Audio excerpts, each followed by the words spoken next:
The address we are about to hear is in memory of Garth Boomer. He was noted for his intellect, his energy, wit and humour. In AATE's history, Garth Boomer's place is notable. Words of wisdom from his writings continue to be quotable. It's now by design. We'll hear a talk from Mary Kalantzis and Bill Cope. Their fame as such, we can be sure, to be all you folk could hope. Though they now reside in Illinois, they built repute down under, and we know that their links to Oz will not completely sunder. They're known for multicultural, multiliteracies and learning by design, and when they're done, you'll think your choice of this keynote was just fine. The address we are about to hear is titled New Media and New Learning for Teaching Insights on the Digital World I know many have been yearning. This conference features several pairs, two sisters and Doug Fisher twice, and now an educational dynamic duo, double value for one price. Ladies and gentlemen, Professors Kalantzis and Cope.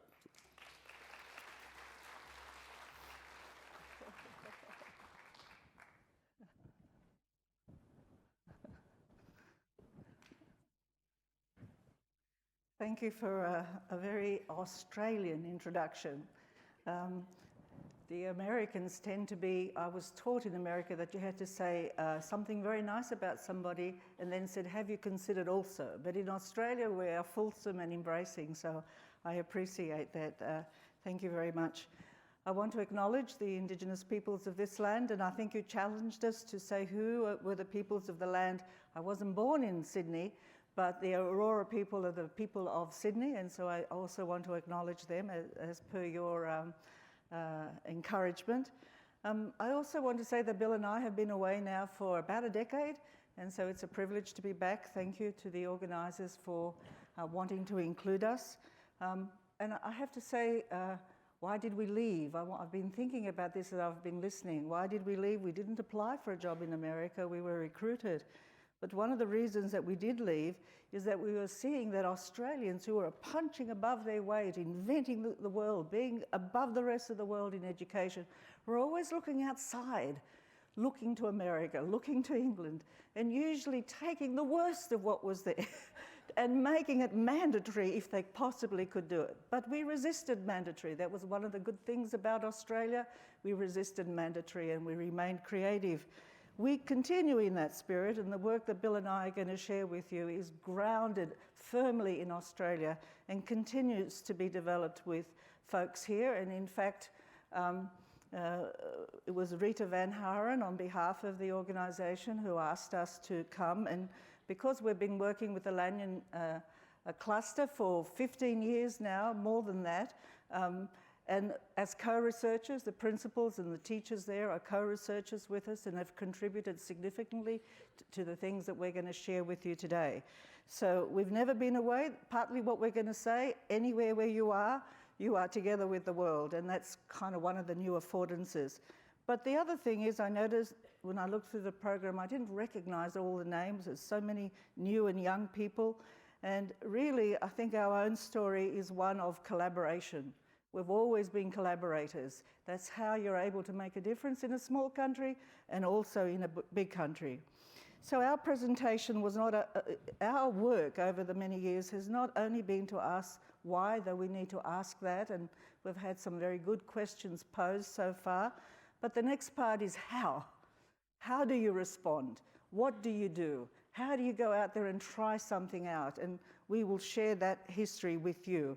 And I know Garth Boomer, the man that we are recognising, is a very handsome fellow. You've taken his picture down.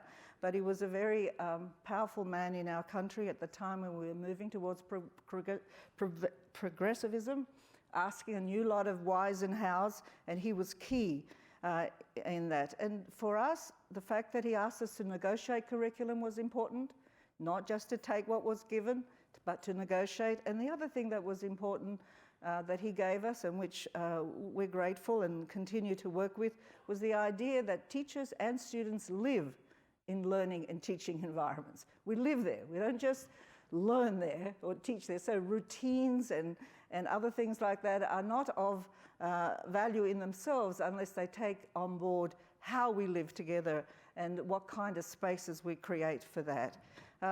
So I just by way of introduction, just to give you a little potted history of the journey that took us to what the new how that we're going to show you now. But way back in the 80s, we started with something called social literacy, which was then talking about language across the curriculum. And I remember Garth Boomer was a bit critical about that at that time. He thought anything that was kind of specified and didn't come from the negotiation was not going to deliver the kind of results that were needed. But at that time, we were integrating language with authentic discipline domains in social studies and about social inclusion and social cohesion. We were working with the Catholic Education Office, with Wollongong University in the western suburbs, with the Redfern Indigenous communities, and with rural New South Wales. I just want to mention some people that maybe have been forgotten, but Essie Coffey then was from Walgett and a leader in her field. Mum Shirl, who was an inspiration in Redfern at the time. It is important. I know this conference has named the Indigenous domain as an important domain, but no one can be a literacy educator in Australia without continuing the partnership with Indigenous peoples. We can't say we are grateful for their land and what they've given us without walking hand in hand with Indigenous people in the ways that they want to address the way in which they are Australians in their own country.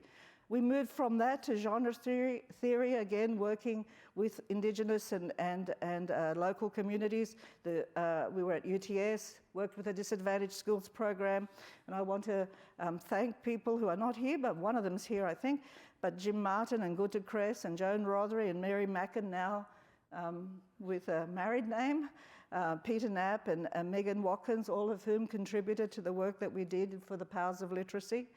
We then moved on to multiliteracies because we figured that we were all making our names with all kinds of ideas, but the gaps were getting bigger and we needed to leave our names behind and get together as a group. And the New London group was formed with that purpose. How do we address the future and what do we need to do without being Alan or Carmen Luke or Jim G or Gunter Kress or Courtney Kasdan or Norman Fairclough or Sarah Michaels or Martin Ackeder. We left that at the door and tried to struggle with what multiliteracies might mean and what the future, the designs for social future might involve, and I'll say more about that in a minute. And then after that, we moved to learning by design, again, specifically with RMIT and the Lanyon Cluster through some RRC grants. Mary Neville, Anne Clunan, Rita Van Haren, Nicola Yellen were just some of the people that we work with. And we did it on the smell of an oil rag. That's one thing we've discovered. We get an ARC grant, $150,000 over 3 years. Whoopee. What can you do with that? It's just so hard. I know the money has increased, but for the kind of work that we need to do, we just kind of don't fund it. But nonetheless, we do breakthrough work in Australia. And then we moved to UIUC on an invitation to participate in that country. And partly we thought if we could get with good people there, we might be part of a process that mitigates some of the effects of what was happening there with No Child Left Behind and high stakes testing and teacher evaluation, all that kind of stuff that was going on there. And there we moved to kind of trying to realise the values that we understood about engagement and transformation by exploring a new technology, and we could do it because there we got $5 million, not $150,000. We got to work with people across the university, Nobel Prize winners and philosophers and computer scientists, all willing to participate in wanting to think. I think, as Peter Freebody said, how do we prepare people for the next, for what's coming in the future? And there we invented something called Scholar, and Bill's going to talk to you about that. We got involved in MOOCs, the free open education, and tried to test what's there. At the moment, I'm recruiting people in big data to figure out that last thing that Peter Freebody talked about, how do we get longitudinal data? How do we continue to collect data? The students working in the cloud, working in these spaces, affords us the opportunity of knowing every click. Those little kids eating the phone, we're going to know if their face is there or their finger's there and what they did with it. So the possibilities before us are extraordinary. And our next piece of work, we've been waiting for this to happen a long time, and it kind of hasn't, and needs to happen if we're going to talk about multiliteracies, is how do you get a grammar using that word loosely, of the multimodal, so that our teachers can really engage, not in an accidental way, but in a purposeful way. And we have a work with Cambridge University on that. And as I said, the big data assessment regimes. We recognized when we went to America, unless we could tackle assessment, unless you changed what assessment was, you weren't going to change curriculum. You know, because assessment determines so much. And we still think that that is an important thing to be doing, and that's the next thing that we'll be tackling. So just before I turn to the prepared PowerPoint, I want to just sort of say how difficult the field that we're in is, but kind of pick up on some of the things that I've heard already. You might have heard of Kyle Wyman. He's a Nobel Prize winner, a physicist who won the Nobel Prize for the work that they did with the Bose-Einstein condensate, you know, where they were splitting atoms. Anyway, he's into education in the engineering, and in 1914, I think, at AERA, he said this. And he was talking about what it is to be a researcher in education. He said that he found it fun, a lot of fun to be working in education because there's so much unplowed ground, so many unanswered questions, and so many potential experiments and possible surprises. Of course, he says, in some respects, doing educational research is harder. For example, he said, we know a lot more about the contextual influences on the behavior of atoms than on students, and hence what contextual elements do and do not have to be controlled in designing experiments. And so that's picking up where Peter left off about the nature of what we bring to learners in the living and learning experience. So to turn to the work that we've prepared for you today. Is that going to go up there? Do I have to do anything? Oh, right. So look, I've done it. Well, somebody did it, so thank you. I did it, all right. So for us, always learning has been about the learner. That's why the word transformation is there.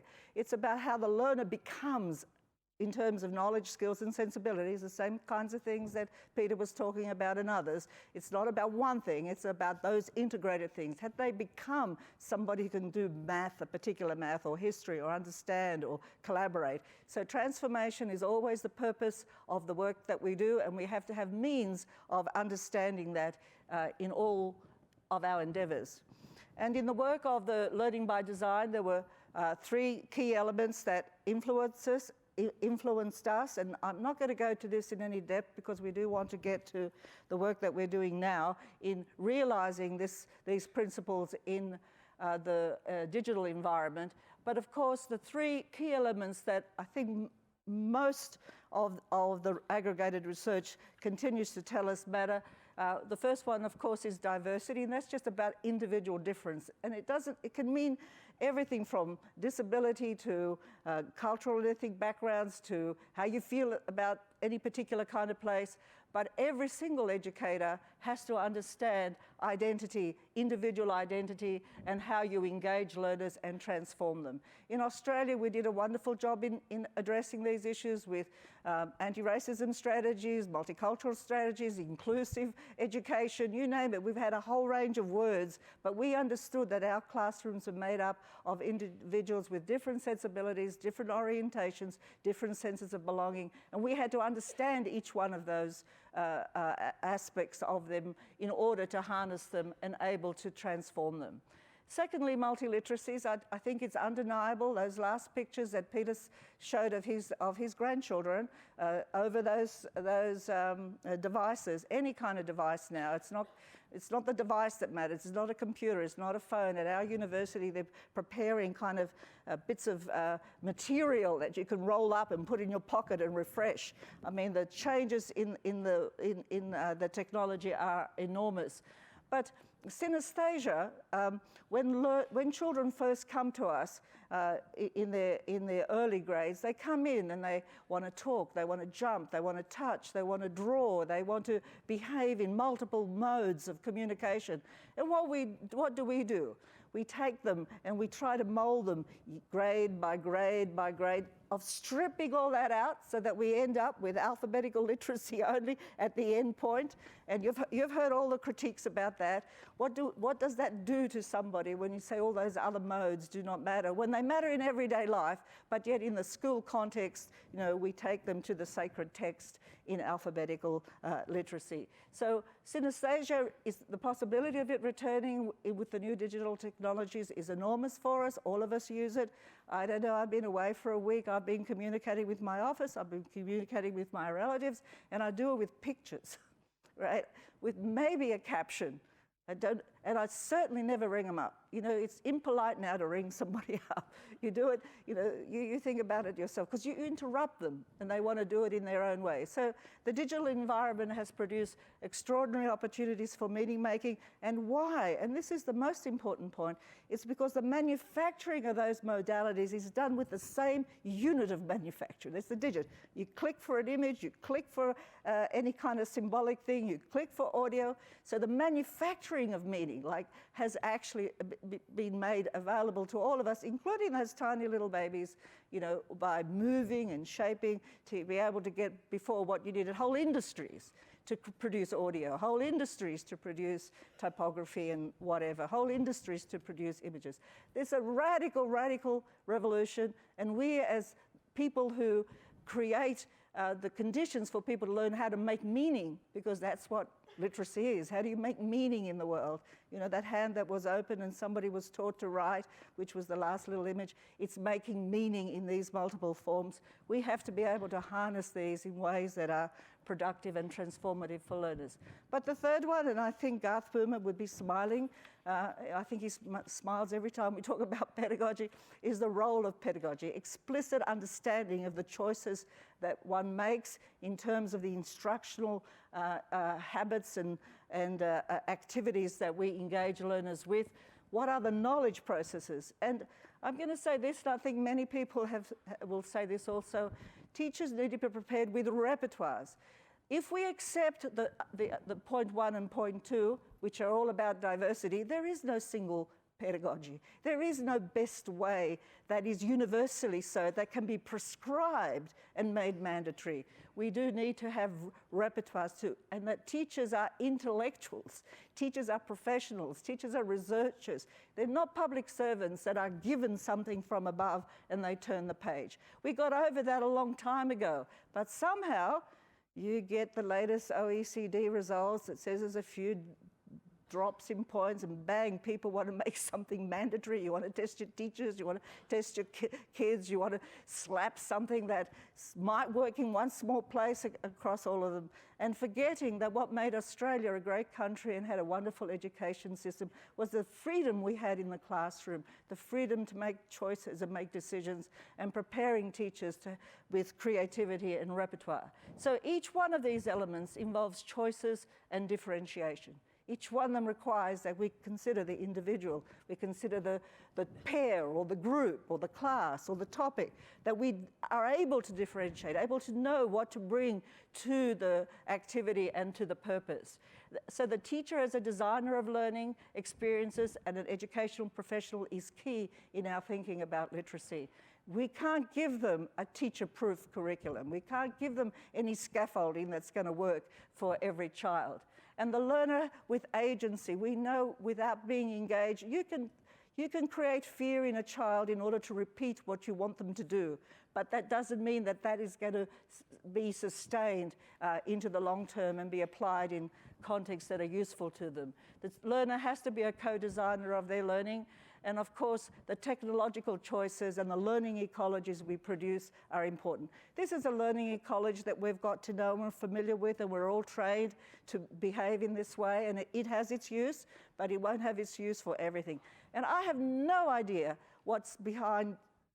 You're sitting there. You're here, I presume you're here because you know something about what you think you're going to get, but how you feel and how you respond and whether it's meaningful or has had any transformative effect, I know nothing about that. So what's the purpose of the lecture, right? You could stay home and read a book, right? Any book, you know, my book, somebody else's book, but we're here. So we have to think about what this is effective for, what are the efficiencies here, what would work with something else. So learning by design, I think, is one of the key things that we've been working with now for many years, and the design principle is now, at least in my university, becoming kind of a universal idea for all curriculum, whether you're in engineering or physics or education or arts or whatever.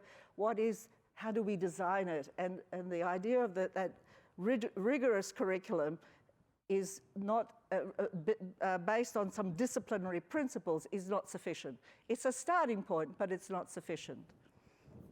So I just want to, for a minute, say something about this framework that we put together as part of the multiliteracies work.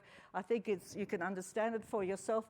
The only point I want to make here again is the debates. I have to say I force myself to read the debates that are going on in Australia at the moment, and word for word, they're the same as they've been for decades. I cannot believe we're still arguing about phonics. I cannot believe we're still arguing about process writing or whole writing. I cannot believe that these things are arguments. They're all, in their own right, useful processes,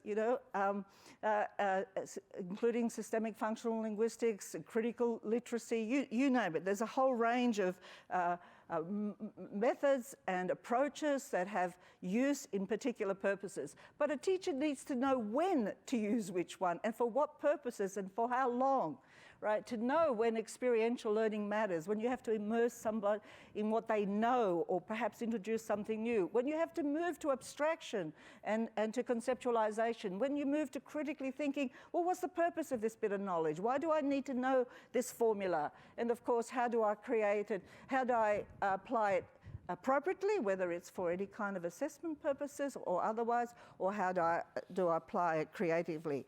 And including, I think, not just the arguments that we've had between traditional grammar and explicit or systemic linguistics or applied or English as a second language, or I think you call it now as an additional language, or bilingualism or evidence-based reading and writing.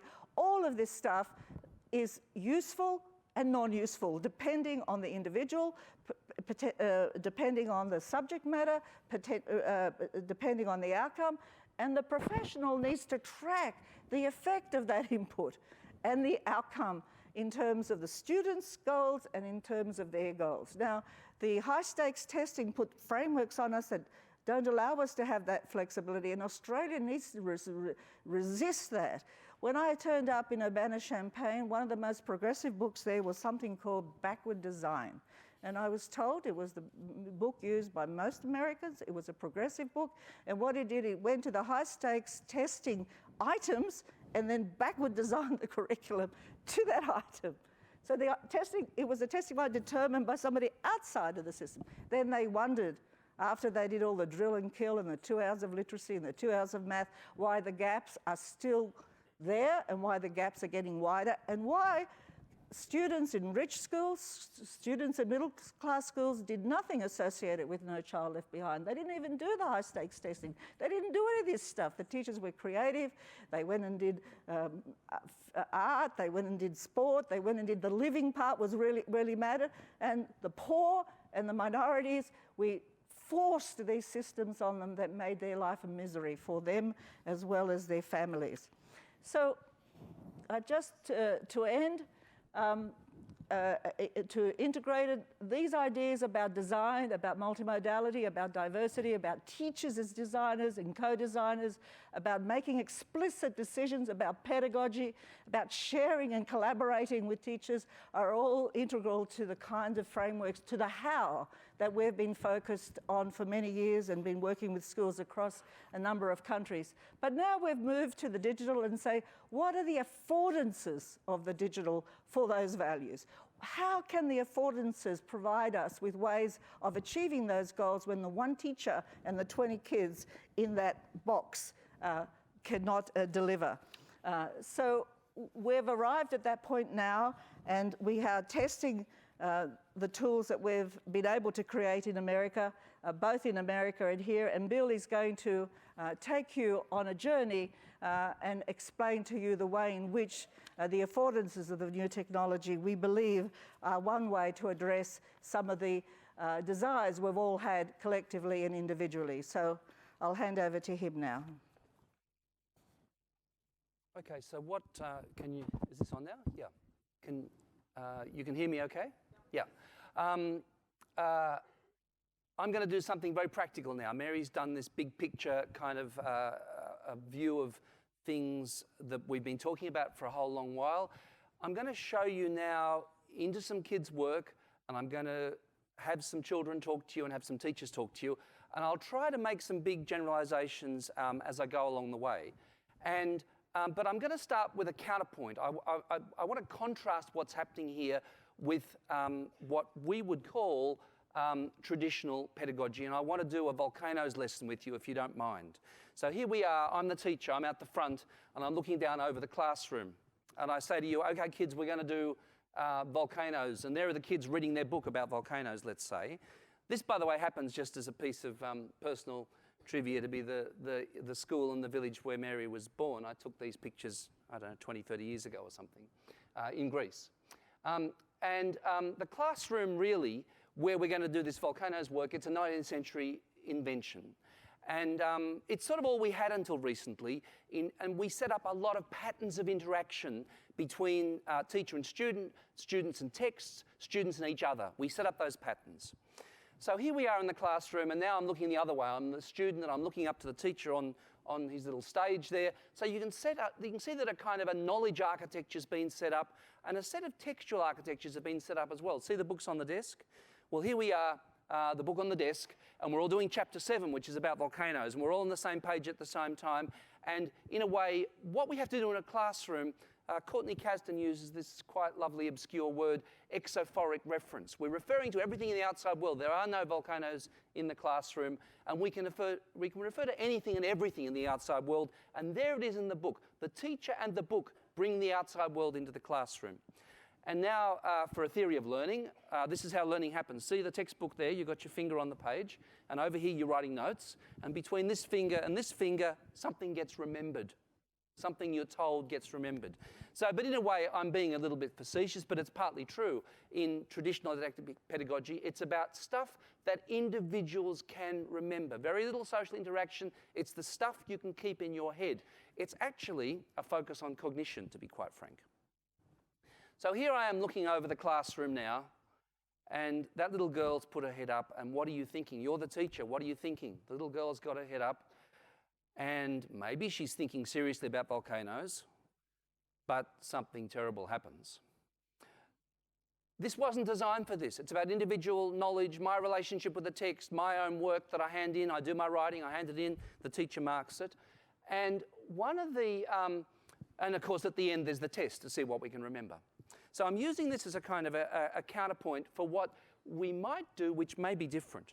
So here's if you like, a very simple model of what we call didactic pedagogy, a kind of a hub and spoke model. The teacher hands out the textbook, the teacher talks, the students don't interact with each other, and there we go.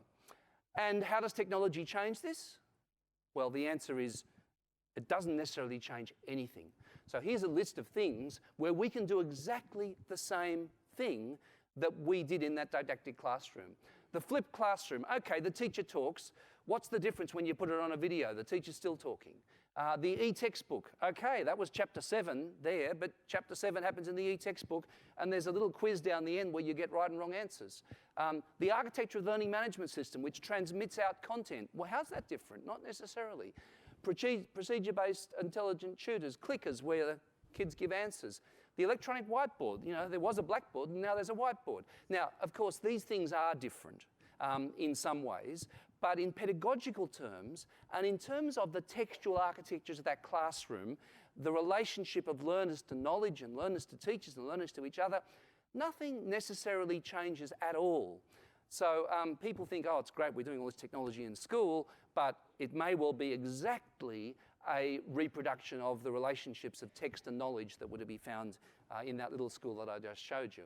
These are old pedagogies brought back to life. So they mimic the traditional classroom. So what might we do which is different? So here what we've done is we've kind of created an alternative model, and you can see here the teacher is still incredibly important, but the teacher actually has a different job.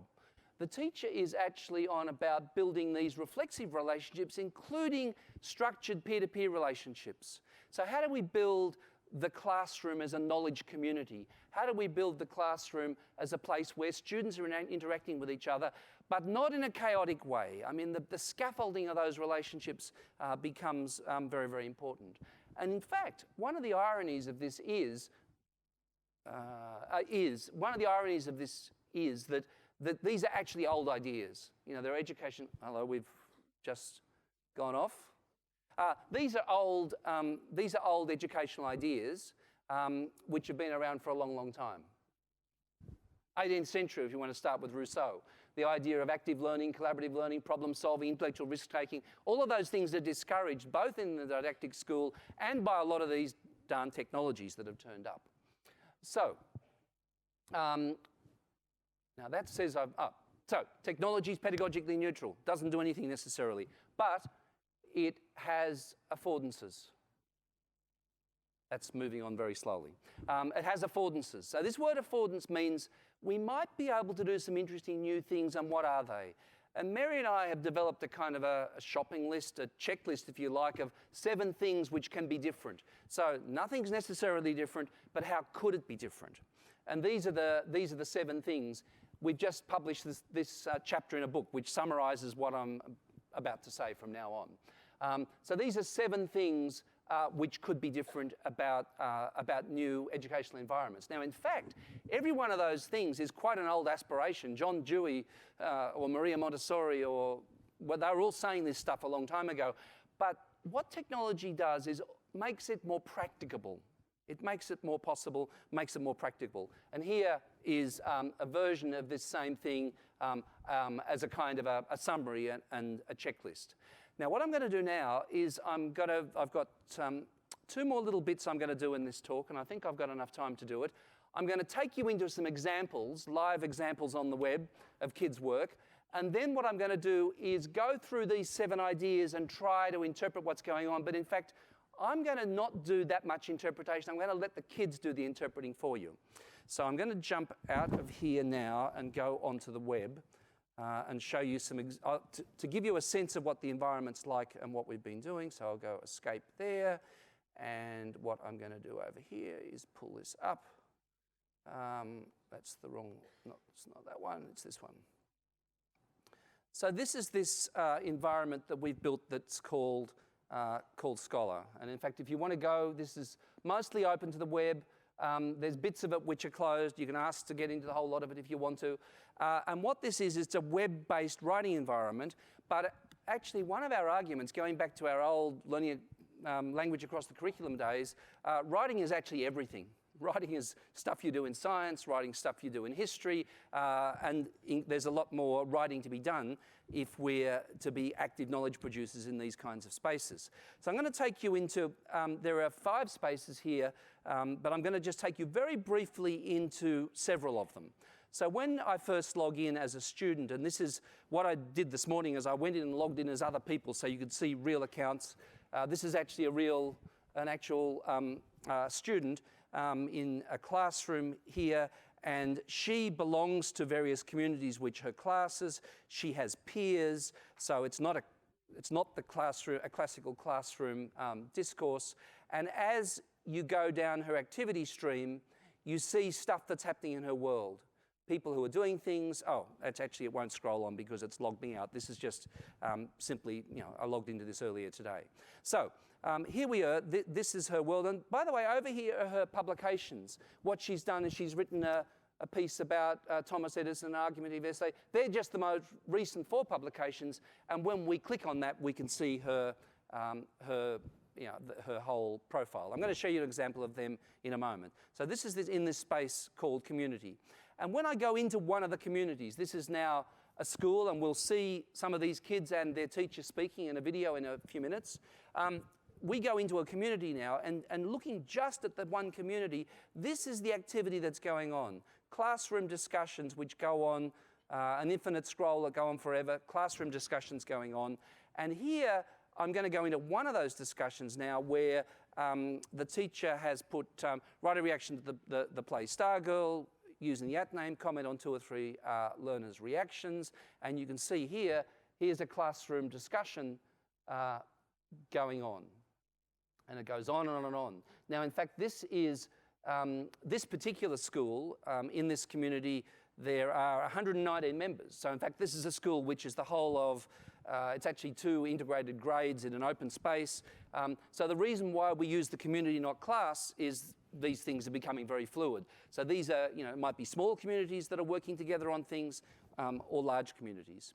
I'm going to come back. I just want to show you what it looks like and then make some generalizations about how this is incredibly different from conventional classroom discourse. I'm going to come back and make that in a moment, but I just want you to see what's happening here. Now, I'm going to take you to the next space. So community is where you do classroom discussions. It's like Facebook, it's like Twitter, it's like a discussion board, and it's different in some important ways as well. We've been lucky enough to be able to design this from the ground up, and the story of how it's different and why it has to be different from those things is another story, an important one, but another story.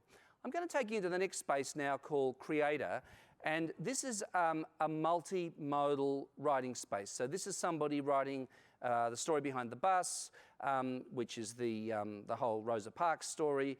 And you can see here what they've done is they've included media, they've included links, and so on in their work. And this then becomes something that's published to the web. Now, in fact, in this space, you can put in, apropos of multimodality, you can put in audio, you can put in video, you can put in image, you can link to the web. So one of the things we need in these complex multimodal writing spaces in the future is the ability to write in genuinely multimodal ways, and we need that for the business of what we call knowledge representation. So if I'm doing a science experiment, I write up what the objectives are or what the hypotheses are, I pull out my phone and take a little video, I put in a data set, which might be an Excel spreadsheet, because I can put a data set inline as well.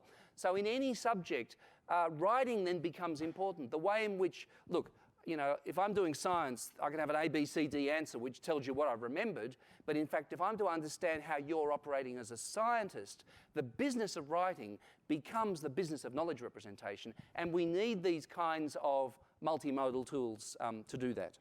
So you'll see here that what there are a number of versions here, but also what we've built in is we've built this as a very social writing space. So here we are now, and in the feedback area, we have a number of different forms of feedback going on. So while the reviews, annotations, recommendations, we have a checker, which is sort of not a grammar and spell checker. It does more than that and less than that. And here what we have is we have a rubric which has been constructed by the teacher or published by another teacher and shared by another teacher. So while the student's writing, they see the rubric there on the right. Then they get to review several other students' pieces of work. So this is how I do a review. Here's what the explanation is of, you know, a 2 or a 3. I go submit. And in fact, for this particular piece of work, here's the results. After the reviews were finished, this is what one student said to another around those review criteria.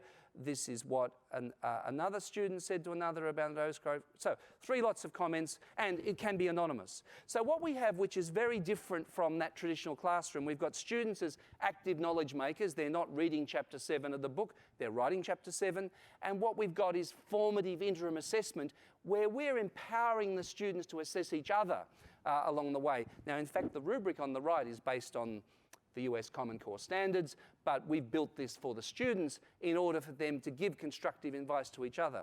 So what we have is a kind of a play between the left-hand side, which is doing the work, and the right-hand side, which is metacognitive work. And it goes backwards and forwards. I write my draft, I see the rubric. I look at somebody else's work, and I write a review.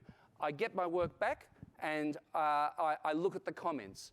I revise it, and perhaps I write a self-review at that point. Oh, look, what did I change? You know, so it's this constant reflective process moving between the writing work and thinking about the writing work, which may be stuff thinking about the nature of the text, or it might be thinking about the nature of science, but in fact we're doing writing. So that gives you a little sense of how that space works.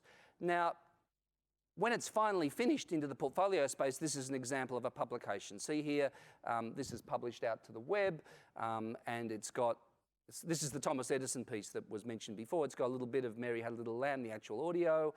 It's got images all the way through it, and this is what a 21st century piece of writing looks like. A couple more spaces that I want to show you quickly. This is the analytics space where what we can do is we can dig down deep into the students' work. So here we've got, I don't know, 30, 50 students. And this, for us, is, let me just make a provocative kind of statement. If you have this amount of data, you actually don't need assessment because everything's become assessment. Okay? So here we've got a pile of data, which is the number of versions they wrote, the average version length, percentage version edited, academic language level, which is Flesch, Kincaid and all that funny stuff, average peer review rating, average self-review rating, average teacher review rating, overall rating, number of reviews authored, average reviewed length, number of annotations you made. So this is about 20-something things that have happened through multiple versions, and we give an overall score there, but you can see it's pretty complicated. Green is a standard deviation above the norm, red is a standard deviation below it, and in fact, across all the versions, this kid, there's a couple of 100,000 words here in this writing project in this class, and this gives the teacher a kind of a detailed view of what's going on, and it's possible also to dig down into individual works. These are the changes they made. This is between one version. Oh, page expired. I made a shot of the next version here. So here, and these are then all the reviews that they got, review 1, review 2. So you're getting a lot of feedback. You're crowdsourcing feedback, if you like, and the teacher has more data than ever, and their job, look, we want their job to become easier. Their job becomes easier because they've got this sort of detailed history of all the work that's gone on. So this is, if you like, a kind of an illustration of the universe that we call a big data universe. One last thing that I'll mention before I get in and show you these little examples and little videos is we have a bookstore where we're building things called learning modules, and you can see here a lot of familiar names from the ACT, not only that, which are scaffolded sequences of activity where the students are active learners through that whole process, and we're still very actively engaged with folks here in developing this stuff. So I'm going to go back now to the PowerPoint, which is here, and I'm going to show you some of the students talking. So these 7 affordances, let's see now some students talking about just the classroom discussion space and how it is different. This is a school in, oops, sorry, I need to go back.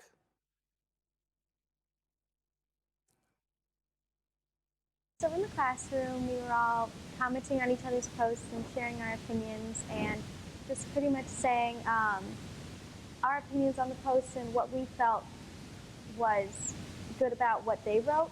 And you could just see all the different views from all the different people, and it was really interesting because a lot of people had different views on everything. People are able to think about what they say before they say it, and when you get that, it's more concise and more thoughtful conversations. You get a better viewpoint of what they actually want to say instead of an in-the-moment kind of feel answer. And when that happens, you get a better understanding of what your classmates think and what you think. I wrote my comment was about, I asked Liam if he said that he wanted advertisements to happen about advertising healthier drinks like milk and water and the importance of them. And I asked Liam if he thought they would actually work, because there's a difference between them actually doing it and then it actually working. I feel like when you're writing stuff down, you can just, instead of speaking, you kind of get jumbled up in your words. And when you're writing down, you get a chance to lay everything out and see it in front of you. So you can kind of have everything planned out so you can make it perfect instead of having all the little mistakes that you make when you're speaking. I could be sitting next to someone and we're not even looking face to face, but I can know everything that they're saying.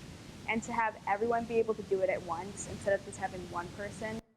I'll stop there. That gives you a bit of a flavour of it. Now, let me just say this. Courtney Kasdan has this book, which a lot of you may know, called Classroom Discourse, classic book. And this is what Classroom Discourse was in that little classroom where we were doing volcanoes, okay? Initiate, respond, evaluate. Hey, kids, what's that stuff that comes out of volcanoes? And you all put your hands up, and the answer is lava, because one person has to give an answer which is a proxy for everybody else in the classroom, and they have to try and guess what the right answer is because that's what's expected. And then I, as a teacher, evaluate and I say, yes, that's right. So that's classical classroom discourse. Now, this that we just saw in community, that classroom discourse, is actually both the same thing and profoundly different. And these kids capture a little bit about what's different. Firstly, my theory of the person who puts up their hand to answer is always the wrong person, right? But in this environment, everybody answers. And when they answer, the answers are all slightly different and they start talking to each other, so difference comes out. And also, just that moment of taking a little while to think. When I go down to the bottom and when I go to put a comment, before I press the comment button, I've got a few seconds to think. So even if it's live in the classroom, as it was in that particular case, you have time to think, but also you're on a journey away from oral language into written language. That's also different from classroom discourse. So there are a lot of things about this which are profoundly different.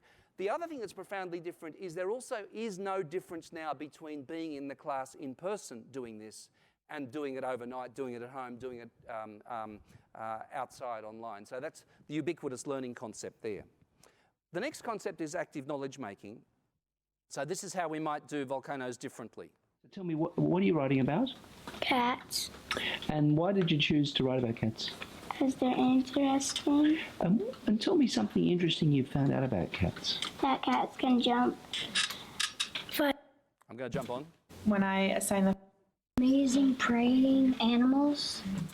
when I assigned the first assignment of I did Incredible Animals, so it gave them the picture and then a story about the first incredible animal to start thinking about, and then the next assignment to dive deeper and then to go in and research on the internet. And where did you get that information from? www.500factsaboutcheetah. And where are you getting the information from? On Lizard Fun Fact. And where did you get the facts from? Okay, I'm going to jump on. Active knowledge making. Instead of reading about volcanoes, you do the volcanoes project. Find a volcano you like, find videos on the web, draw a diagram which shows the structure of a volcano and what's happening structurally in a volcano from a physical geography point of view. Read other people's projects, and against the rubric you have physical geography criteria and writing criteria about how well represented that knowledge was. Assess each other. So the students are then repositioned as active knowledge makers. Multimodal meaning is the next point. So what we saw there in that editor is an example of kids in our age, multimodal writing space. Technology is everything to them. It gets us to do something better than just doing the writing on the paper and pencil. Because when you're writing on paper and pencil, you might not put forth your best effort, but when you're on here, you're on something you like, something you enjoy doing. You could use different tools and stuff that we're not able to use on paper. A lot. Technology was a big help and everything. I'm racing on because I'm conscious that I don't have many minutes left. But just to give you a flavour of this. So expanded tools for knowledge representation, these learner-generated pieces of multimodal writing. Recursive feedback. What our ambition in this space is, there is no distinction between formative and summative assessment. In fact, you don't need summative assessments. Everything's formative. Summative is when I go back and look at what's happened in that progress dashboard. And there is no distinction between teaching and learning and assessment. So our provocative kind of proposal is, let's abolish the tests, because we have all this data about everything that happens all the time, and every piece of data must be, I'll use a technical phrase, semantically legible. So the kid has to understand every single bit of micro feedback, be it a piece of peer feedback, be it a natural language processing checker which suggests a different language term, be it annotation inside the text. We have about 4 or 5 of these different types of feedback system in the writing space, and then you've got so much data you don't need tests. So this is our kind of ambition in this space. Peer-to-peer feedback is like nothing else, because you have someone's work in front of you and you probably don't know whose it is, and it doesn't matter, because all that really matters is what they have evidence of in that place, and then the rubric, the things that we're kind of looking at and assessing them on. We usually interact with a lot more, because since it's online, it isn't as awkward meeting someone for the first time, and you have something to talk about and meet meet new people since you guys are both working. Beauty with Scholar is that they don't know who you are or who's the one reviewing, and by giving this constructive feedback, sometimes I go home and I talk to my dad, I'm like, oh, I'm not getting very good feedback because they know who I am, or they're kind of. So I'll stop there. You get a bit of a flavour of it. Here in this thing about recursive feedback is, we're getting a lot of feedback all the time. And by the way, the job of the teacher actually, after a while, the kids give each other so many comments, there's not much else to say, to be quite frank. But also the classic, hand in the thing at the end, and the answer's B+ and a few cursory comments. What we're doing all the time is assessment. And by the way, what we're doing all the time are the classic techniques of workshop writing, to be quite frank, and process writing. That's what we're doing. We're building this collaborative knowledge environment where we're giving each other actually textual suggestions is what they are, no matter what subject it is that we're doing. Collaborative intelligence. What happens when you do a good piece of work? It's not just your piece of work. It's not stuff you've remembered. It's stuff you've looked up. It's stuff you've been able to source on the internet. You'll be able to cite. You don't have to remember it. It's what you can fabricate as stuff which is part of the social collaborative, the social collective, but also your peers are giving you a lot of feedback, and if your work is a good piece of work, it's partly because of that. Peer editing piece, I think, is one of the most important parts of Scholar, as the feedback is very important for the students. They look at a piece of writing and they're able to give constructive feedback instead of just saying good job. So, collaborative intelligence is not just the stuff that's in your head, it's the stuff that you'll be able to source and the stuff that the class as a community has worked on each other with. And by the way, we can see the provenance of everything. We can see your first version. We can see the comments you've been given. We can ask you to comment on the comments. That was really helpful, and I took on board this person's comment. So in other words, we can actually see the social construction of the text, the social construction of the knowledge going on. Metacognition. On the screen, we've got the work on the left, social dialogue about the work on the right. We've got cognition on the left, metacognition on the right, and the play backwards and forwards all the time. Oops.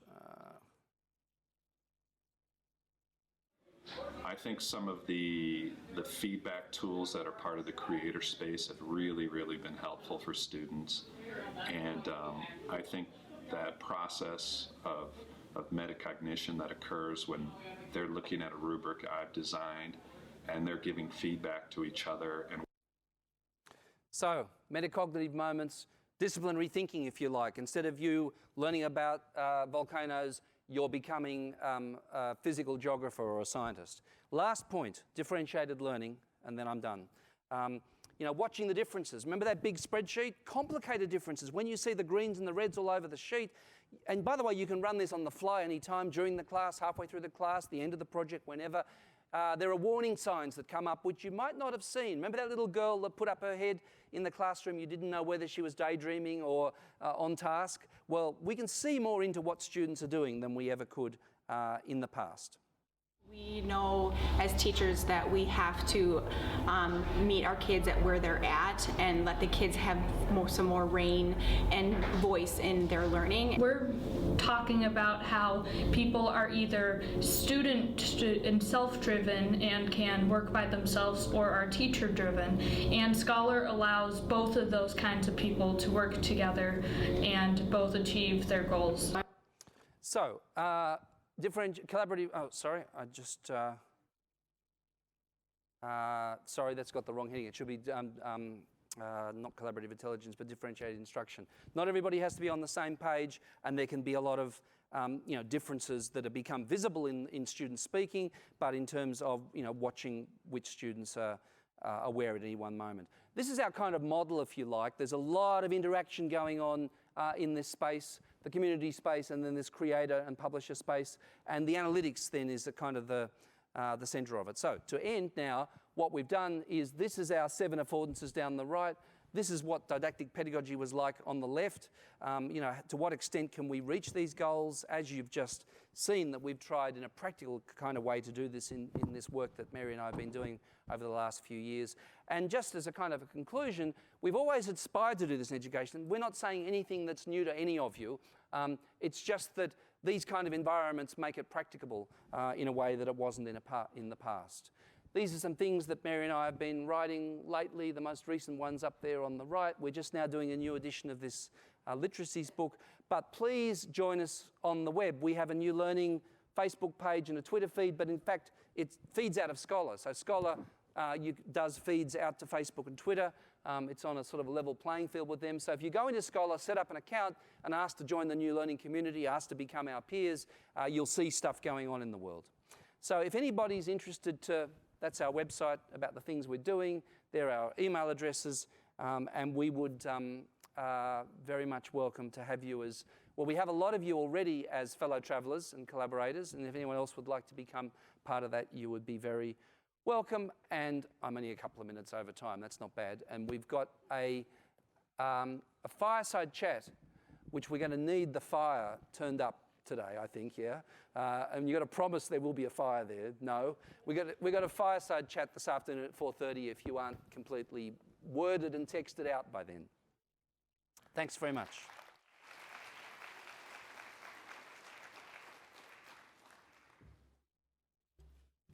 It really would be tremendous if we had time for discussion now, but as Bill says, last thing this afternoon after afternoon tea, there's that fireside chat session to explore some more of this, what I suggest has been an exhilarating look into what is now possible with some of the affordances of technology now available. So on your behalf, ladies and gentlemen, a big round of applause, please, and thank you very much. And